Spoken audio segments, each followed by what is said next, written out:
ಹೇಳ್ತಾರೆ. ಸೊ ಈ ಅಧ್ಯಾಯದ ಹೆಸರು ಪೃಥು ಮಹಾರಾಜನ 100 ಯಾಗಗಳು.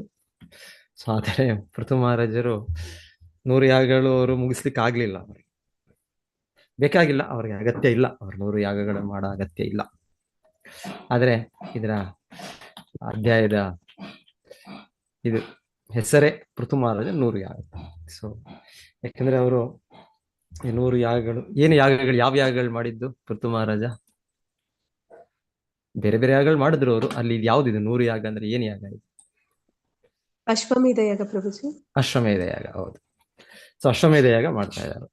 ಸೊ ಅಶ್ವಮೇಧ ಯಾಗ ಆದ್ರೆ 100 ಮಾಡ್ಲಿಲ್ಲ ಅವರು. ಅವರು 99 ಮಾಡಿದ್ರು. 99ರಲ್ಲಿ ಅವರು ಪರಿಪೂರ್ಣತೆ ಪಡೆದ್ರು. ಸಕ್ಸಸ್ಫುಲ್ ಆಗಾಯ್ತು ಅದು ಆ ಕಾರ್ಯ. 100ನೇ ಯಾಗ ಮಾಡುವಷ್ಟರಲ್ಲಿ ಅದ್ರ ಅಡಚಣೆ ಬಂತು. ಮತ್ತೆ ಕೊನೆಗೆ ಈ ಅಧ್ಯಾಯದ ಕೊನೆಗೆ ನಾವು ನೋಡ್ತೇವೆ, ಬ್ರಹ್ಮದೇವರು ಹೇಳ್ತಾರೆ ಪೃಥು ಮಹಾರಾಜನಿಗೆ, ನಿನಗೆ 99 ಯಾಗಗಳೇ ಸಾಕು. ಆದ್ರೂ ಕೂಡ ಇಲ್ಲಿ ಹೆಸರು, ಈ ಅಧ್ಯಾಯದ ಹೆಸರು 100 ಯಾಗಗಳು ಅಂತ. ಸೊ 100 ಯಾಗಗಳು, 100ನೇ ಯಾಗ ಮಾಡಿದ್ರು ಅವರು. ಆ 100ನೇ ಯಾಗ ಕಂಪ್ಲೀಟ್ ಆಗ್ಲಿಲ್ಲ. ಸೊ ಕಂಪ್ಲೀಟ್ ಆಗ್ಲಿ ಯಾಕೆ ಅನ್ನೋದು ಈಗ ಅದಕ್ಕೆ ನಾವು ಕೇಳ್ತಾ ಇದ್ದೀವಿ, ಅದ್ರ ಚರಿತ್ರೆ ಕೇಳ್ತಾ ಇದ್ದೀವಿ. ಸೊ ಒಂದು ಮೊದಲಿಗೆ ಈ ಯಾಗ, ಈ ಯಜ್ಞಗಳು, ಇದು ಅಗತ್ಯ ಇದೆ. ಯಜ್ಞ ಅಂದ್ರೆ ಯಜ್ಞ ವೈ ವಿಷ್ಣು, ಯಜ್ಞ ವಿಷ್ಣು ಕೃಷ್ಣನನ್ನು ತೃಪ್ತಿಪಡಿಸುವ ಕಾರ್ಯ. ಆದ್ರೆ ವಿಶೇಷವಾಗಿ ಈ ಯಜ್ಞ ಅಂದ್ರೆ, ಯಾಗ ಅಂದ್ರೆ ಹಿಂದೆ ಒಂದು ದೊಡ್ಡ ಒಂದು ಇದನ್ನು ಸ್ಥಳದಲ್ಲಿ ಒಂದು ಅಗ್ನಿಕುಂಡವನ್ನು ಸ್ಥಾಪಿಸಿ, ಮತ್ತೆ ಎಷ್ಟೋ ಧಾನ್ಯಗಳು, ಎಷ್ಟೋ ಇದೆಲ್ಲ ತುಪ್ಪ ಇದೆಲ್ಲ ಸುರಿದು, ಮತ್ತೆ ಆ ಮಂತ್ರ ಉಚ್ಚಾರಣೆ ಮಾಡಿ ಮಾಡುವ ಯಾಗಗಳನ್ನ ಯಜ್ಞ ಅಂತ ಸಾಮಾನ್ಯವಾಗಿ ನಾವು ಕೇಳೋದು, ಯಾಗ ಯಜ್ಞ ಅಂತ. ಆದ್ರೆ ಈಗ ಅದು ಮೊದಲಿಗೆ ನಮಗೆ ಈಗಿರೋ ಸಮಯಕ್ಕೆ ಇದು ಅಗತ್ಯ ಇಲ್ಲ ನಮಗೆ ಮಾಡೋದೀಗ. ಬಟ್ ಎನಿವೆ, ಆದರೆ ಪ್ರಿನ್ಸಿಪಲ್ ತತ್ವ ಏನಿದೆ ಇದು ಮಾಡಬೇಕು, ಈ ಯಜ್ಞ ಅನ್ನೋದು ಮಾಡಬೇಕು. ಸೊ ಪೃಥು ಮಹಾರಾಜನು ಕೂಡ ಹಾಗೆ, ಅವರು ಆದರ್ಶ ವ್ಯಕ್ತಿಯಾಗಿ ಯದ್ಯದ ಆಚರತಿ ಶ್ರೇಷ್ಠ. ಸೊ ಆ ಶ್ರೇಷ್ಠ ವ್ಯಕ್ತಿಗಳು ಏನು ಪಾಲನೆ ಮಾಡ್ತಾರೆ, ಎಲ್ಲರೂ ಕೂಡ ಅದನ್ನ ಹಿಂದೆ ಅವರು ಕೂಡ ಮಾಡ್ತಾರೆ. ಸೊ ಪೃಥು ಮಹಾರಾಜನು, ರಾಜನಾದವರು ಅವ್ರು ಏನ್ ಮಾಡ್ಬೇಕು? ಸೊ ರಾಜನಾದವರು ಅವರು ಸಾಮಾನ್ಯ ಚಿಕ್ಕ ಪುಟ್ಟ ಯಜ್ಞ ಎಲ್ಲ ಮಾಡ್ತಾ ಇದ್ದವರು. ಅವರು ಈ ರೀತಿ ಅಶ್ವಮೇಧ ಯಾಗ, ರಾಜಸೂಯ ಯಾಗ, ಸೊ ಇದೆಲ್ಲವೂ ಕೇಳ್ತಾ ಇದೆ. ಈ ತರ ದೊಡ್ಡ ಇದು ಮಾಡ್ತಾರೆ. ಇಲ್ಲಾಂದ್ರೆ ಪ್ರತಿಯೊಬ್ಬರು ಕೂಡ ಮನೆಯಲ್ಲಿ ಒಂದು ಚಿಕ್ಕ ಪುಟ್ಟ ರೀತಿಯಲ್ಲಿ ಮಾಡೋ ಯಜ್ಞ ಕಾರ್ಯಗಳಿತ್ತು, ಹಿಂದೆ ಇತ್ತು. ತೃತೀಯಧ್ಯಾಯತೋ ವಿಷ್ಣು ತ್ರೇತಾಯಾಮ್ ಯಜತೋ ಮಕೈ, ತ್ರೇತಾಯುಗದಲ್ಲಿ ವಿಶೇಷವಾಗಿ, ಇಲ್ಲಾಂದ್ರೆ ಬೇರೆ ಸತ್ಯ ಮತ್ತೆ ದ್ವಾಪರದಲ್ಲೂ ಕೂಡ ಸ್ವಲ್ಪ ಹೆಚ್ಚು ಕಡಿಮೆ ಇದೆ ಯಾಗಗಳಿದೆ. ಸೊ ಈ ಯಾಗ ಇದು ಮಾಡ್ತಾ ಇದ್ದಾರೆ ಪೃಥು ಮಹಾರಾಜರು.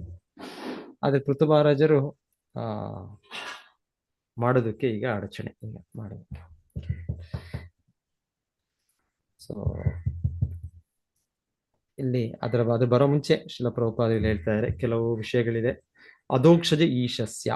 ಸೊ ಅವರು ಪ್ರತ್ಯೇಕವಾಗಿ ಹೇಳ್ತಾರೆ, ಪೃಥು ಮಹಾರಾಜನು ಭಗವಂತನ ಅವತಾರವೇ, ಆದರೆ ಶಕ್ತ್ಯಾವೇಶ ಅವತಾರ.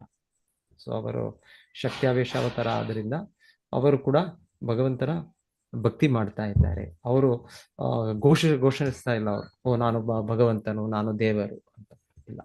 ಅವರು ಭಗವಂತನ ಕೃಪೆಯಿಂದ ಅವರ ಚಟುವಟಿಕೆಗಳು ಅತಿಮಾನುಷ ಚಟುವಟಿಕೆಗಳು ಅಂತ ನಾವಿಲ್ಲಿ ಕೇಳ್ತಾ ಇದ್ದೀವಿ.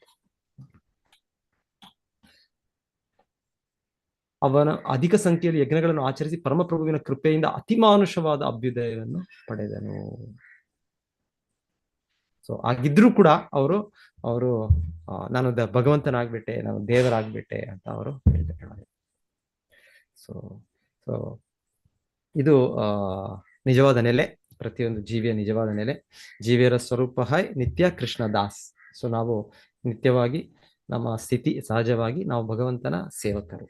ಸೊ ಪೃಥು ಮಹಾರಾಜನು ಆ ನೆಲೆಯಲ್ಲಿದ್ದಾರೆ. ಪೃಥು ಮಹಾರಾಜರು ಅವರು ಈ ರೀತಿ ಅವರು ಆ ಶಕ್ತಿ ಅವ್ರಿಗೆ ಇದೆ. ಇಲ್ಲ ಹಿಂದೆ ಅಧ್ಯಾಯದಲ್ಲಿ ನಾವು ಕೇಳಿದ್ದು ಭೂದೇವಿಯನ್ನೇ ಅವರು ಶಿಕ್ಷಿಸಿದ್ರು ಅಂತ ಕೇಳಿದ್ರು. ಸೊ ಹಾಗೆ ಭೂದೇವಿಯನ್ನು ಶಿಕ್ಷಿಸಿದ್ದಕ್ಕೆ ಅವರು, ನಾನು ಎಷ್ಟು ದೊಡ್ಡ ವ್ಯಕ್ತಿ, ನಾನು ಧರ್ಮದ ಸ್ಥಾಪನೆ, ಯದಾ ಈ ಧರ್ಮಸ್ಯ ಗ್ಲಾನಿರ್ಭವತಿ ಭಾರತ. ಹಾಗೆ ಧರ್ಮದ ಸ್ಥಾಪನೆ ಮಾಡೋ ರೀತಿಯಲ್ಲಿ ಭೂದೇವಿಯವರು ತಪ್ಪು ದಾರಿ ಹಿಡಿದ್ರಿಂದ ನಾನು ಅವರನ್ನೇ ಶಿಕ್ಷಿಸ್ಬಿಟ್ಟೆ. ಸೊ ಹೀಗೆ ನಾವು ಕೇಳೋದು ಭಾಗವತ ಕೂಡ ಹೀಗೆ ಬಂದದ್ದು. ಭಾಗವತ ಹೇಗೆ ಬಂತು ಅಂತ, ಹೇಗೆ ಬಂದದ್ದು ಅಂದ್ರೆ ಭಗವಂತನ ಒಂದು ಇದರಿಂದ ವ್ಯವಸ್ಥೆಯಿಂದ ಶೃಂಗಿ ಅಂತ ಒಬ್ಬ ವ್ಯಕ್ತಿ ಯೋಚನೆ ಮಾಡಿದ್ದು. ಪುಟ್ಟ ಬಾಲಕ, ಅವರ ತಂದೆ ಬ್ರಾಹ್ಮಣ, ಯಾರು ಅವರ ತಂದೆ ಶಾಮೀಕ ಋಷಿ.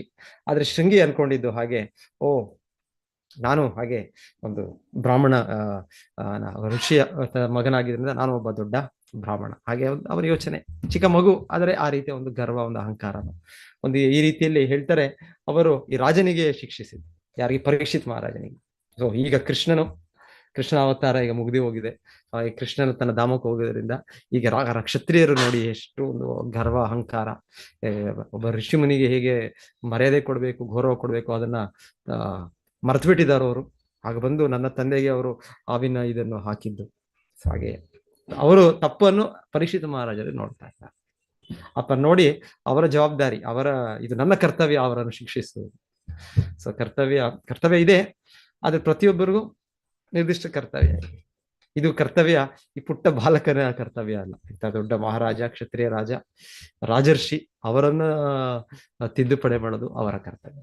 ಆದರೆ ಒಂದೊಂದ್ಸಲ ಆತರ ಆಗುತ್ತೆ, ಒಂದು ಅಹಂಕಾರ, ಇನ್ನೊಂದು ಇದ್ರಲ್ಲಿ ಭೌತಿಕ ಕಲ್ಮಶ ಹೇಗೆ ಇರುತ್ತೆ ಅಂದ್ರೆ, ಆ ರೀತಿ ನಮಗೆ ನಾವು ಮಾಡೋ ಚಟುವಟಿಕೆ ನಾವು ಅದನ್ನ ಜಸ್ಟಿಫೈ ಮಾಡ್ತೀವಿ, ಇಲ್ಲ ಇದು ಸರಿ ಇದು. ಸೊ ಎನಿವೆ, ಸೊ ಅದೇ ರೀತಿಯ ಒಂದು ಹೇಳ್ತಾ ಇರೋದು, ಇಂದ್ರನು ಆ ರೀತಿಯೋ ಏನೋ ಅವರು ಆ ರೀತಿಯ ಅವರು ಮಾಡಿದ್ದು ಸರಿ ಅನ್ನೋ ರೀತಿಯಲ್ಲಿ ಅವರೀಗ ಒಂದು ಕಾರ್ಯವನ್ನು ಇದನ್ನು ಮಾಡಕ್ ಶುರು ಮಾಡ್ತಾರೆ. ಸೊ ಇಲ್ಲಿ ಕೇಳ್ತಾ ಇರೋದಿಲ್ಲಿ ಪೃಥು ಮಹಾರಾಜ ಎಷ್ಟೇ ಇದ್ರು ಅವ್ರಿಗೆ ಗೊತ್ತು, ಅವ್ರಿಗೆ ನಾನು ಭಗವಂತನ ನಿತ್ಯ ಸೇವಕ, ಅದೋಕ್ಷ ಈಶಾ. ಭಗವಂತನ ಕೃಪೆಯಿಂದ ನನಗೆ ಈ ಸ್ಥಾನ ಇದೆ, ಈ ಸ್ಥಿತಿ ಇದೆ. ಅವರು ಶುದ್ಧ ಭಕ್ತರಾಗಿರೋದ್ರಿಂದ ಅವರು ಭೌತಿಕ ಕಲ್ಮಶದಿಂದ ಮುಕ್ತರಾಗಿದ್ದಾರೆ. ಆದ್ರೆ ಅವರ ಅಪೋಸಿಟ್, ಅವರ ವಿರುದ್ಧವಾಗಿ ಈಗ ಭಗವಾನ್ ಇಂದ್ರ ಅಂತ ಹೇಳ್ತಾ ಇದ್ದಾರೆ. ಸೊ ಭಗವಾನ್ ಒಬ್ಬನೇ. ನಿಜವಾಗ್ಲೂ ಭಗವಾನ್ ಅಂದ್ರೆ ಕೃಷ್ಣನ್ ಒಬ್ಬನೇ. ಐಶ್ವರ್ಯಸ್ಯ ಸಮಗ್ರಸ್ಯ ವೀರ್ಯಸ್ಯ ಯಶಸ್ಸ ಶ್ರೀಯ ಜ್ಞಾನ ವೈರಾಗ್ಯ. ಸೊ ಯಾರು ಭಗವಾನ್ ಅಂದ್ರೆ 6 ಲಕ್ಷಣಗಳನ್ನು ಪಡೆದ ವ್ಯಕ್ತಿಗೆ ಭಗವಾನ್. ಆದರೆ ಒಮ್ಮೊಮ್ಮೆ ತುಂಬಾ ಒಂದು ಶಕ್ತಿಯುತವಾದದ್ದು, ಇಲ್ಲಾಂದ್ರೆ ಏನೋ ಒಂದು ಅಸಾಧಾರಣ ಇದನ್ನು ಪಡೆದ ವ್ಯಕ್ತಿ ಕೂಡ ಭಗವಾನ್ ಅಂತ ಹೇಳೋದಿದೆ. ಸೊ ಹಾಗೆ ಇಲ್ಲಿ ಇಂದ್ರನಿಗೆ ಬಗ್ಗೆ ಯಾಕೆ ಹೇಳ್ತಾ ಇರೋದಾರೆ ಅಂದ್ರೆ, ಇಂದ್ರನು ಆತರ ಒಂದು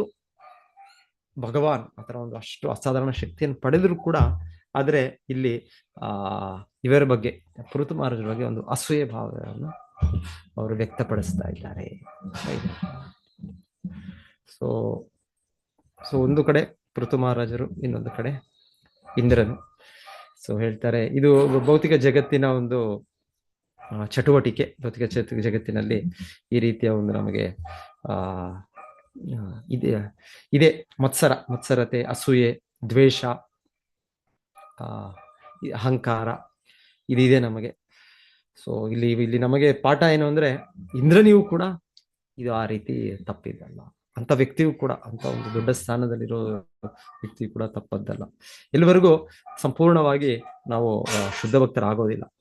ಸೊ ಅಷ್ಟವರೆಗೂ ಆಕ್ಚುಲಿ ಇಂದ್ರ ಕೂಡ ಭಕ್ತರೇ.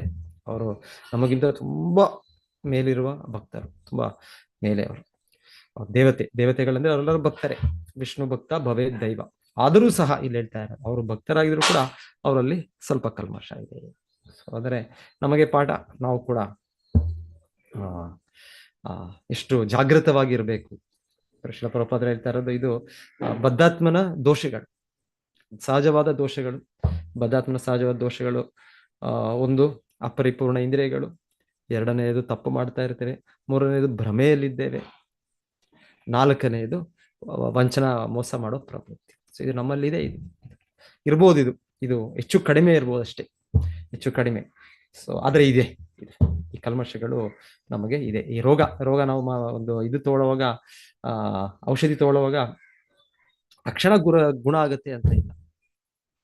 ಇದೆ ಕೆಲವು ಚಿಕ್ಕ ಪುಟ್ಟ ರೋಗ ತಕ್ಷಣ ಗುಣ ಆಗ್ಬೋದು, ಆದ್ರೆ ಕೆಲವು ರೋಗಗಳಿದೆ ತುಂಬಾ ದೊಡ್ಡ ಸಮಯ ಬೇಕು ಅದಕ್ಕೆ. ತುಂಬಾ ವೈದ್ಯರು ಕೂಡ ಹೇಳ್ತಾರೆ, ಇದನ್ನು ನೀವು ಬಿಡಬಾರದು, ಇದನ್ನ ನೀವು 1 ವರ್ಷ ತಗೊಳ್ಬೇಕು, ಇಲ್ಲ 2 ವರ್ಷ ತಗೊಳ್ಬೇಕು. ಸೊ ಈ ರೀತಿ ಹೇಳ್ತಾ ಒಂದೊಂದು ಆತರ ರೋಗಗಳಿದೆ, ಆತರ ತುಂಬಾ ಉದ್ದ ಕಾಲಕ್ಕೆ ತಗೊಳ್ಬೇಕು.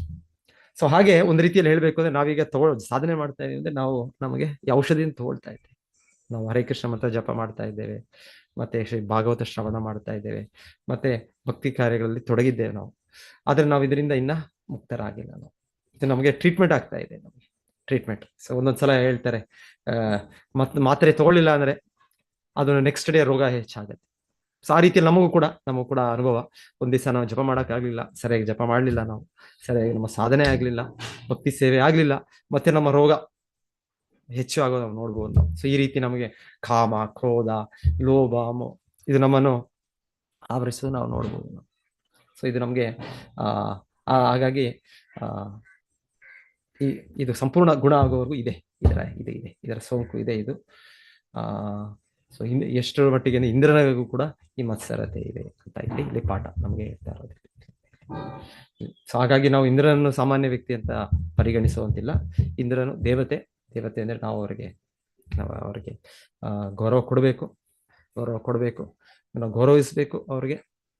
ಆದರೆ ನಾವು ಇಲ್ಲಿ ಪೃಥು ಮಹಾರಾಜನ ಇದನ್ನು ಪಾಲನೆ ಮಾಡಿ. ಪೃಥು ಮಹಾರಾಜ ಶುದ್ಧ ಭಕ್ತ ಅಂದ್ರೆ ಅವರು ಸಂಪೂರ್ಣವಾಗಿ, ಅವರಲ್ಲಿ ಕಲ್ಮಶ ಇಲ್ಲ, ಅವರಲ್ಲಿ ದ್ವೇಷ ಇಲ್ಲ, ಅವರಲ್ಲಿ ಈ ರೀತಿಯ ಒಂದು ಕಲ್ಮಶ ಇಲ್ಲ, ಅವರಲ್ಲಿ ಅಸೂಯೆ ಇಲ್ಲ.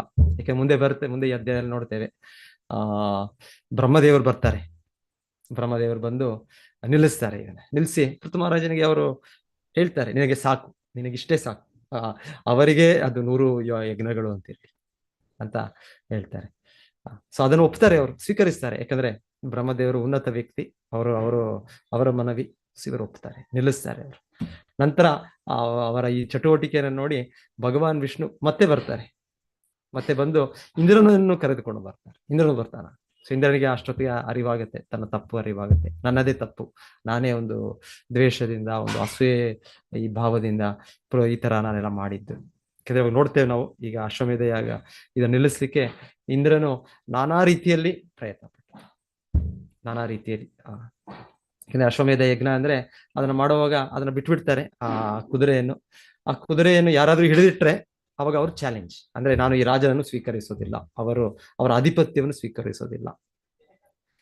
ಎಷ್ಟೋ ಕಾರಣಗಳಿರ್ಬೋದು, ಆ ವ್ಯಕ್ತಿಗೆ ಆತರ ಒಂದು, ಆ ರಾಜನಿಗೆ ಆ ಶಕ್ತಿ ಇಲ್ಲವೋ, ಇಲ್ಲ ಅಂದ್ರೆ ಆ ರೀತಿ ಧರ್ಮಯುತವಾಗಿಲ್ಲವೋ. ಸೊ ಹಾಗಾಗಿ ಯಾರಾದ್ರೂ ಇನ್ನೊಬ್ಬ ರಾಜರು ಅದನ್ನ ವಿರೋಧಿಸ್ಬೋದು.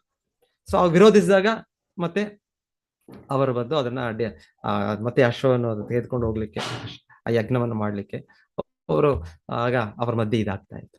ಸೊ ಇದೆಲ್ಲ ಇಂದ್ರನು ನಾನಾ ರೀತಿಯಲ್ಲಿ ನೋಡ್ತೀವಿ. ಈಗ ನಾವು ಬೇರೆ ಬೇರೆ ವೇಷಗಳಲ್ಲಿ ಬರ್ತಾರೆ ಇಂದ್ರನು ಇಲ್ಲಿ ಬರೋದು ವೇಷ ತುಂಬಾ ಸನ್ಯಾಸಿ ವೇಷಗಳು ಅಂತ ಇಲ್ಲಿ ನಾವು ನೋಡ್ತೇವೆ. ಇಲ್ಲಿ ಪಟ್ಟಿ ಇದೆ ಇಲ್ಲಿ ಒಂದು ರೀತಿ. ಸೊ ಇವಾಗ ಆಧುನಿಕವಾಗಿ ಕೂಡ ಆ ರೀತಿ ಇಂದ್ರನು ಮಾಡಿದ ವೇಷಗಳೇ ಈಗ ಎಷ್ಟೋ ಈ ಧರ್ಮದ ಪಾಲನೆಯಲ್ಲಿ ಇರೋ ವ್ಯಕ್ತಿಗಳು, ಈ ಇದನ್ನು ಪಾಲನೆ ಮಾಡ್ತಾ ಇದೀವಿ ಅನ್ನೋ ವ್ಯಕ್ತಿಗಳು ಆ ರೀತಿಯ ವೇಷಭೂಷಣಗಳನ್ನು ಸ್ವೀಕರಿಸೋದು ನಾವು ನೋಡ್ತೇವೆ.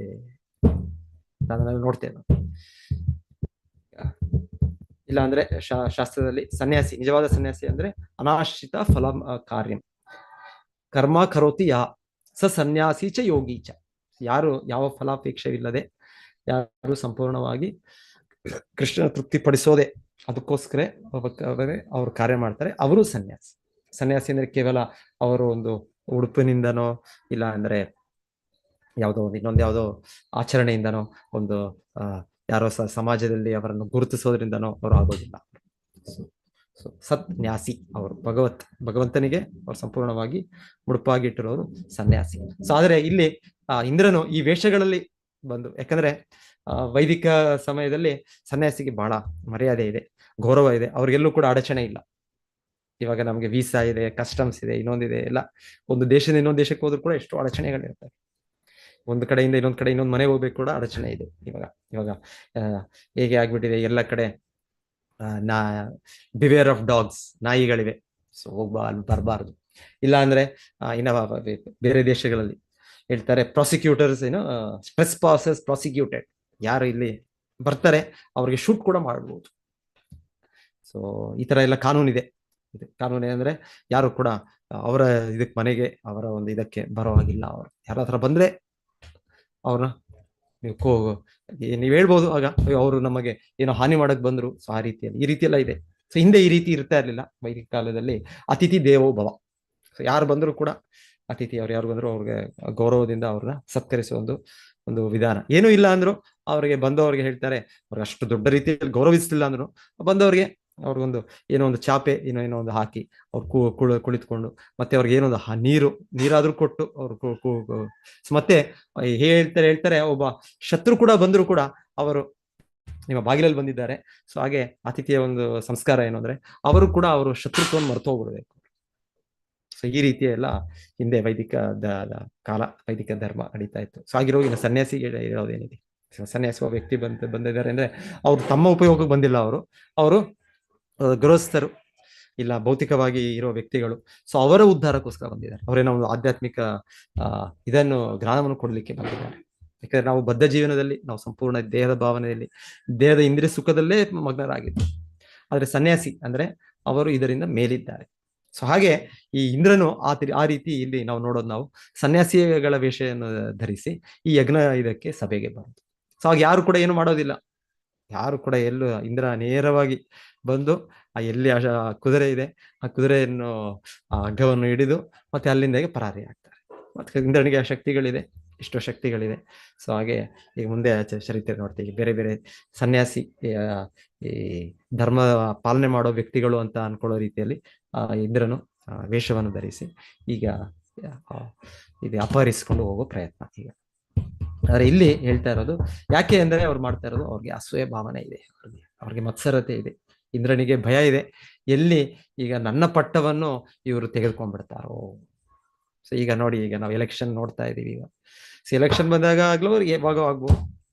ಇದು ರಾಜಕೀಯ ವ್ಯಕ್ತಿ ಅಂದ್ರೆ ಅವರು ಇನ್ನೊಬ್ಬ ವ್ಯಕ್ತಿಯವರು ಅವರಲ್ಲೇನೋ ಒಳ್ಳೆ ಗುಣ ಇದೆಯೋ ಸರಿ ಇದೆಯೋ ಅದಲ್ಲ, ಹೇಗಾದ್ರೂ ಅವರನ್ನು ಕೆಳಗೆ ಎಳಿಬೇಕು ಅಷ್ಟೇ. ಸೊ ಅವರದು ಎಷ್ಟೆಷ್ಟೋ ಸಮಯ ಒಂದೊಂದು ಕ್ರಮಗಳು ಅವ್ರದ್ದು ಸರಿಯಾಗಿರ್ಬೋದು ವಿರೋಧ ಪಕ್ಷದ್ದು, ಆದ್ರೆ ಒಪ್ಪೋದಿಲ್ಲ ಅವರು. ಯಾಕಂದ್ರೆ ಅವ್ರು ಒಪ್ಪಿದ್ರೆ ಅವ್ರಿಗೆ ಓಟ್ ಸಿಗೋದಿಲ್ಲ, ಅವ್ರಿಗೆ ಆ ಸ್ಥಾನ ಸಿಗೋದಿಲ್ಲ. ಸೊ ಹಾಗೆ ಇಲ್ಲಿ ಹೇಗಾಗಿದೆ ಇದೆ ಅಂದ್ರೆ ಇದು ಪ್ರಜಾಪ್ರಭುತ್ವ ಎಲ್ಲ ಒಂದು ರೀತಿಯಲ್ಲಿ ಇದು ಜಗಳ ಮಾಡಬೇಕು, ಈ ತರ ಒಂದು ಇನ್ನೊಬ್ಬರ ಕಾಲು ಕೆಳಗೆ ಎಳಿಬೇಕು. ಸೊ ಈ ರೀತಿ ಇದೆ. ಸೊ ಒಂದೊಂದ್ಸಲ ಕೇಳ್ತಾರೆ, ಎಷ್ಟೋ ವರ್ಷಗಳ ನಂತರ ವಿರೋಧ ಪಕ್ಷಗಳ ಹೇಳಿದ ಕ್ರಮವನ್ನೇ ಇವರು ಆಡಳಿತ ಪಕ್ಷದವರು ತಗೊಳ್ತಾರೆ, ಅದನ್ನೇ ಸ್ವೀಕರಿಸ್ತಾರೆ, ಅದನ್ನೇ ಪಾಲನೆ ಮಾಡ್ತಾರೆ. ಆದ್ರೆ ಅವರು ಜನರಿಗೆ ತೋರಿಸೋದು ಇಲ್ಲ ನಾವು ಅದು ಪಾಲನೆ ಮಾಡೋದಿಲ್ಲ ಅಂತ. ಸೊ ಎರಡು ಕಡೆ ಇದೆ, ವಿರೋಧ ಪಕ್ಷನೋ ಈ ಕಡೆ ಪಕ್ಷನೋ ಯಾವ ಪಕ್ಷ, ಎಲ್ಲ ಕಡೆ ರಾಜಕೀಯ ಹೀಗೆ. ಸೊ ರಾಜಕೀಯ ಅದಕ್ಕೆ ಒಂದ್ ಕಡೆ ಹೇಳ್ತಾರೆ, ರಾಜಕೀಯ ಏನ್ ಹೇಳ್ತಾರೆ, ಒಬ್ಬರು ಜಾರ್ಜ್ ಬರ್ನಾರ್ಡ್ ಶಾ ಅಂತ ಒಬ್ರು ಇವರು ಹೇಳ್ತಾರೆ, it's last resort of a scoundrel ಅಂತ ಅವರು ಇಂಗ್ಲಿಷ್ ನಲ್ಲಿ ಅವ್ರು ಬರ್ದದ್ದು. ಈ ರಾಜಕೀಯ ಇದೆ ಅಂದ್ರೆ ಇದು ಯಾಕಂದ್ರೆ ಈಗ ಈಗಿನ ಸಮಯದಲ್ಲಿ ಈಗ ಈ ಕಲಿಯುಗದಲ್ಲಿ ಹಾಗಾಗಿ, ಹಿಂದೆ ಆ ರೀತಿ ಇರ್ತಾ ಇರಲಿಲ್ಲ. ರಾಜರು ಇರ್ತಾ ಇದ್ರು, ರಾಜರ್ಷಿಗಳು ಇರ್ತಾ ಇದ್ರು, ಋತು ಮಹಾರಾಜರು ಅಂತರ ವ್ಯಕ್ತಿಗಳು ಇರ್ತಾ ಇದ್ರು. ಸೊ ಆಗ ಸಮಯ ಬೇರೆ, ಸೊ ಈಗ ಸಮಯ ಈಗ ಅದು ಬೇರೆ, ಬೇರೆ. ಸೊ ಇಲ್ಲಿ ದ್ವೇಷ, ಅಸೂಯೆ, ನಮಗೆ ಇಂದ್ರನಿಗೆ ಹೇಗೆ ಪದವಿ ಬೇಕು, ಎಲ್ಲಿ ನನ್ನ ಕಿತ್ಕೊಂಡ್ಬಿಡ್ತಾರೆ. ಸೊ ಹಾಗೆ ಆ ರೀತಿಯ ಒಂದು ಮನೋಭಾವದಿಂದಲೇ ಈಗ ಎಲ್ಲ ಚಟುವಟಿಕೆಗಳು ಆಗೋದು. ಆದ್ರೆ ಇದರಿಂದ ಹೊರಗೆ ಬರೋದು ಕಷ್ಟ ಇದೆ, ಅಷ್ಟು ಸುಲಭ ಅಲ್ಲ. ಸೊ ನಾವು ಈ ಭಕ್ತಿ ಮಾರ್ಗವನ್ನು ಮುಂದುವರಿಸಿಕೊಂಡು ಹೋಗ್ಬೇಕು. ಸೊ ಭಗವಂತನ ಕೃಪೆಯಿಂದ ಹೇಗೆ ಪೃಥು ಮಹಾರಾಜರಿಗೆ ಆ ಕಲ್ಮಶ ಇಲ್ಲ, ಪೃಥು ಮಹಾರಾಜರಿಗೆ ಈ ರೀತಿ ಇಂದ್ರನಿಗೆ ಇರೋ ಕಲ್ಮಶ ಇಲ್ಲ. ಸೊ ಆಚಾರ್ಯರು ಶುದ್ಧ ಭಕ್ತರು. ಸೊ ನಾವು ಯಾವಾಗ್ಲೂ ಕೂಡ ಅದಕ್ಕೆ ನಮಗೆ ಭಕ್ತಿಯಲ್ಲಿ 6 ಇದರಲ್ಲಿ ನಮಗೆ ಮುಂದುವರಿಲಿಕ್ಕೆ ನಮ್ಗೆ ಏನ್ ಹೇಳ್ತಾರೆ 6 ವಸ್ತುಗಳು ಅನುಕೂಲತೆ ಮಾಡುತ್ತೆ. ಉತ್ಸಾಹ, ನಿಶ್ಚಯ, ಧೈರ್ಯ, ತತ್ತತ್ ಕರ್ಮ ಪ್ರವರ್ತನ, ಜನಸಂಘಶ್ಚ ಜನಸಂಘಶ್ಚ ಸಂಗತ್ಯಾಗಾತ್ ಸತೋವೃತ್ತೆ ಷಡ್ಬೀರ್ ಭಕ್ತಿರ್ ಪ್ರಸೀದ್ಯತಿ ಅಂತ ಹೇಳ್ತಾರೆ. ಸೊ ನಮ್ಗೆ ಹೇಳೋದು, ನಮ್ಗೆ ಭಕ್ತಿಯಲ್ಲಿ ಮುಂದುವರಿಲಿಕ್ಕೆ ನಾವು ಸತೋವೃತ್ತಿ, ಉತ್ಸಾಹ ಬೇಕು. ನಮ್ಗೆ ಉತ್ಸಾಹಭರಿತವಾಗಿದ್ರೆ ನಾವು ಭಕ್ತಿ ಚಟುವಟಿಕೆಗಳನ್ನು ಪಾಲಿಸಬಹುದು. ಉತ್ಸಾಹ, ನಿಶ್ಚಯ ದೃಢ ಮನಸ್ಸಿರ್ಬೇಕು, ದೃಢತೆ ಇರಬೇಕು. ನಾವು ಪ್ರತಿನಿತ್ಯನೂ ನಾವು ಈ ಭಕ್ತಿ ಕಾರ್ಯಗಳನ್ನು ಮಾಡಬೇಕು. ನಾವು ಆ ದೃಢ ಮನಸ್ಸು ಇರ್ಬೇಕು, ದೃಢ ಸಂಕಲ್ಪ ಇರ್ಬೇಕು ನಮ್ಗೆ. ಉತ್ಸಾಹ, ನಿಶ್ಚಯ, ಧೈರ್ಯ, ಸಹನೆ ಇರಬೇಕು. ಸಹನೆ ಟಾಲರೆನ್ಸ್. ಸೊ ಆ ಸಹನೆ ಇಲ್ಲ ಅಂದ್ರೆ ನಾವು ಅಯ್ಯೋ ಅದು ಮಾಡೋಣ ಇದು ಮಾಡೋಣ, ಹೀಗಾಗ್ಬೋದು ಹಾಗಾಗ್ಬೋದು, ಅದು ಸರಿ ಇರ್ಬೋದು. ಸಹನೆ ನಾವಿಲ್ಲ, ಸಹನೆ. ಸೊ ಎಲ್ಲವೂ ಕೃಷ್ಣನ ಕಂಟ್ರೋಲ್ ಇರುತ್ತೆ. ಸೊ ಹಾಗೆ ನಾವು ಸಹನೆ ಭಾವನೆ ಬೇಕು ನಮಗೆ. ಉತ್ಸಾಹ, ನಿಶ್ಚಯ, ಧೈರ್ಯ, ತತ್ತತ್ ಕರ್ಮ ಪ್ರವರ್ತನ ಎಲ್ಲ ನಮ್ಮ ದಿನಚರಿಗಳು ಮಾಡಬೇಕು. ಮತ್ತೆ ಸಂಗತ್ಯಾಗ ಅಂದ್ರೆ ಅಸತ್ ಸಂಘ, ಬೇಡದೇ ಇರೋ ಸಂಘ, ಅದನ್ನು ನಾವು ಬಿಡೋ ಒಂದು ಇದಿರಬೇಕು ನಮಗೆ ದೃಢ ಸಂಕಲ್ಪ ಅದಕ್ಕೂ ಬೇಕು. ಅದು ದೃಢ ಸಂಗತ್ಯಾಗ.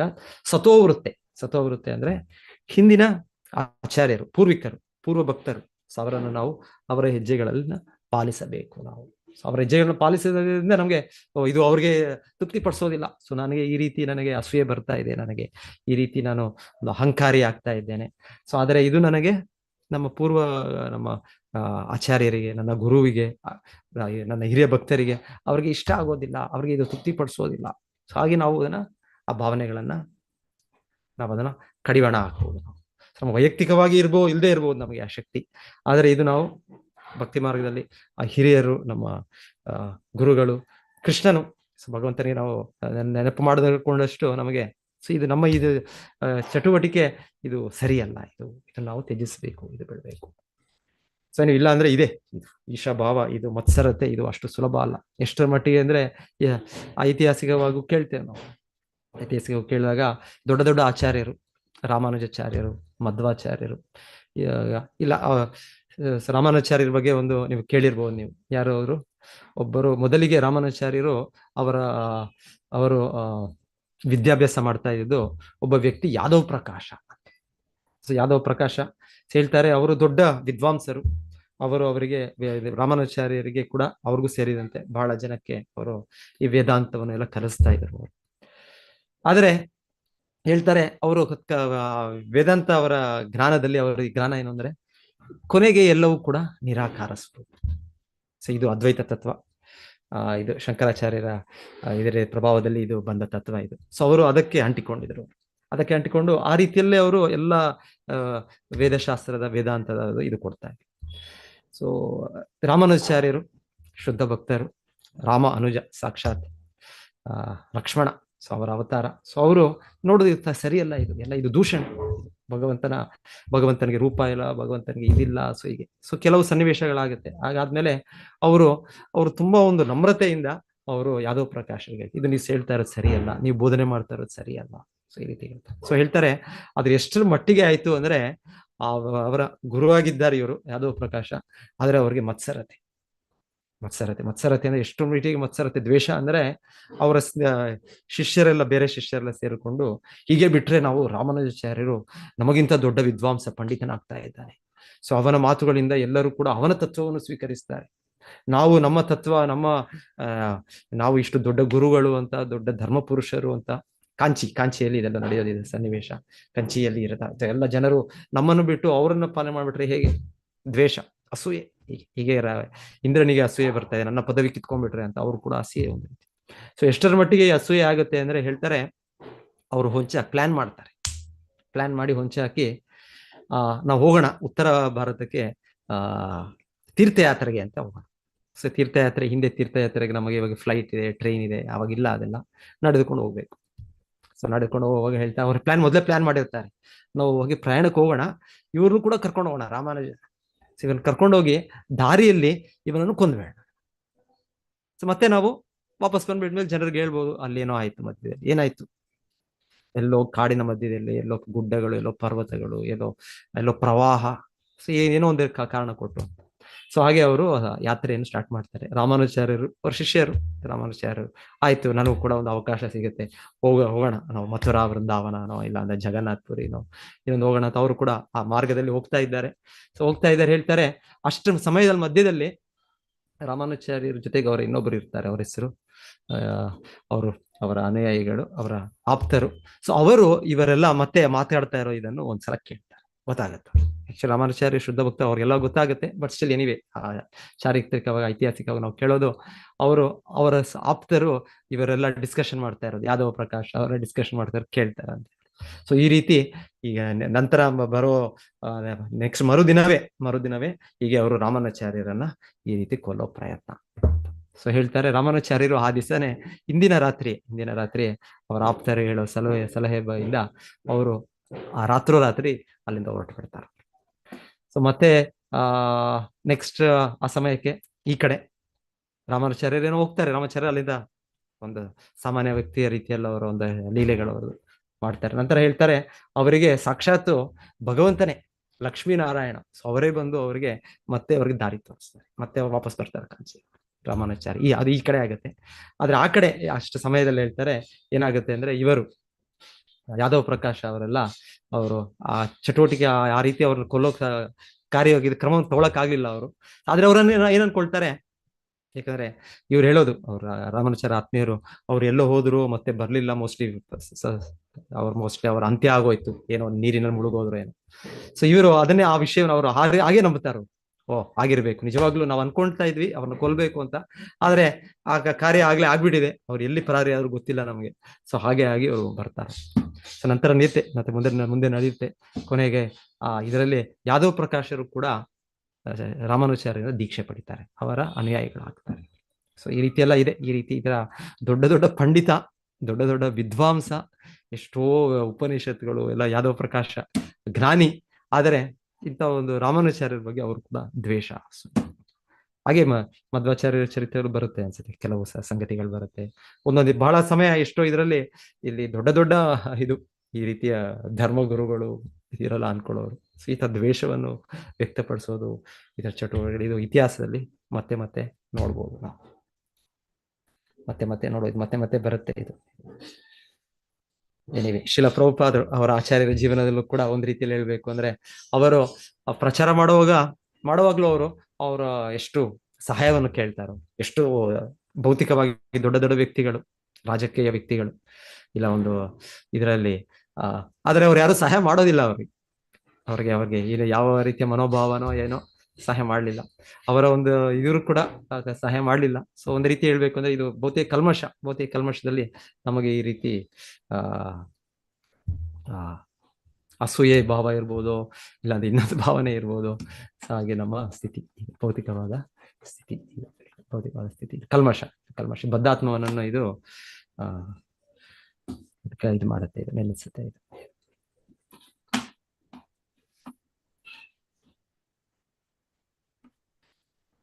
ಓಕೆ, ಹರೇ ಕೃಷ್ಣ. ಯಾರಾದ್ರೂ ಏನಾದ್ರು ಹೇಳ್ತೀರಾ, ಏನಾದ್ರು ಸೇರಿಸ್ತೀರಾ ಅಂದ್ರೆ ಹೇಳ್ಬೋದು.